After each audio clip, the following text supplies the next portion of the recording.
The 2008 NFL Draft, there were 0 wide receivers taken in the first round. Expect that number to be 1 within the first 5 picks of this year's draft. Hey, how are you, folks? Jason Horowitz. Glad to be with you here on CBSSports.com. Glad to have the team with me. NFL.com's Pat Kirwan, CBS Sports' Phil Simms, who has had some receivers to throw to in his day. And let's start with the guy who's supposed to come off the board first, and that's Michael Crabtree. When you guys look at him, what do you see? I see a guy with 231 catches in 2 seasons.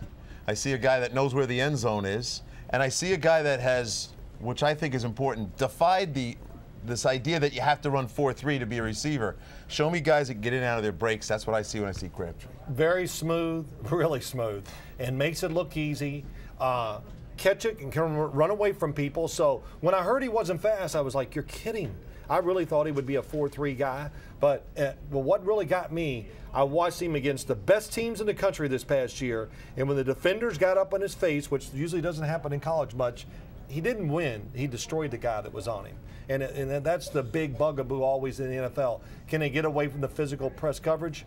He can, and he is smooth, and he catches it easily. You know, you talk about him not having speed. There is supposedly a lot of speed at the wide receiver position for guys that may be taken in the first round in this draft. At other guys, Jeremy Maclin from Missouri and Percy Harvin from Florida. Now he's having some issues, reported drug issues that people are throwing out there. But when you look at those two guys, Pat, do you see guys that could be successful in the NFL? Yeah, I see guys because, and Phil will talk about this, I'm sure, building systems around what they can do. Both of these guys in the slot, in and out of breaks. I've talked to the head coach of Missouri about Maclin at length. So whatever Welker's doing in that package, and that's how the viewers should imagine these two guys, put them in that package. Put them inside of an X-receiver. Let them work against those bracket coverages, and then go somewhere with the ball after he catches. Yeah, it's interesting. Boy, I'd love to talk to him too. You got that inside information.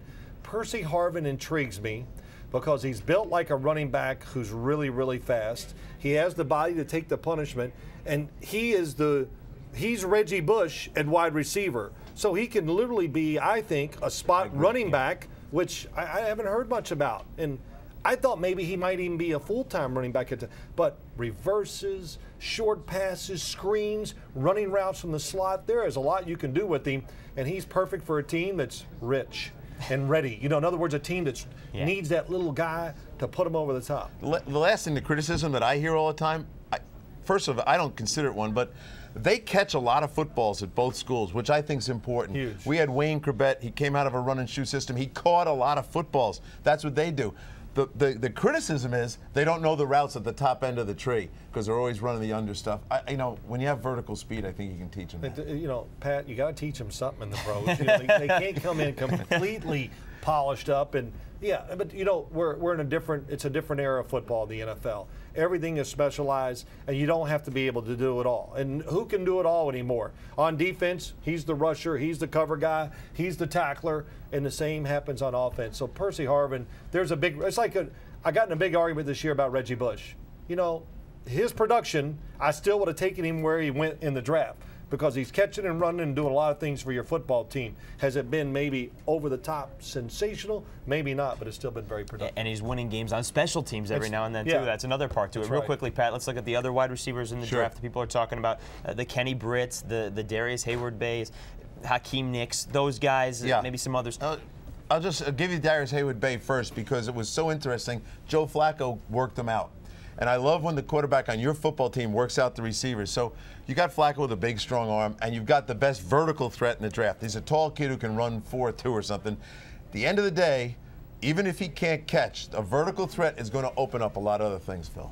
The Baltimore Ravens, think about what they do. How good is that for them? And it is. Yeah, you know, and you said something to me real quick.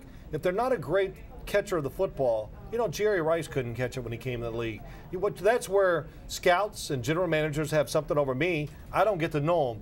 Get to know the guy just enough. Does it mean a lot to him? Is he willing to work? Does he want to be great? I mean, for real. They all say they want to, but do they really want to be great? And if he has any of that in him, it's going to work because it's all sitting there waiting to happen. You know, the one other thing about all those guys, they're all coming out early. None of them stayed till their senior year. Something else to look at. There's going to, in this group you're saying, there's going to be maybe 2 big time players. I think they have a chance to be stars, you know, to be Terrell Owens on the field and guys like that. Because they all, listen, this Kenny Britt, when you see him in person, he is an unbelievable specimen who can really run.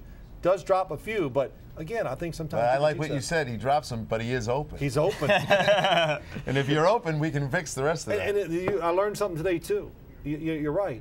What fits your team and system?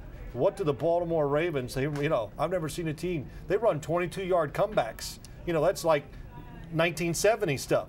So they're doing things where they need a special receiver to fit that kind of mold, and he could be that guy. All right, and for more on the wide receivers here in the 2009 NFL Draft, be sure to stay with CBSSports.com and get a full list of everybody who's eligible. And, of course, whoever's drafted, you'll see reports on that on the website as well. For Pat Kirwan and Phil Simms, I'm Jason Horowitz. Take care, folks.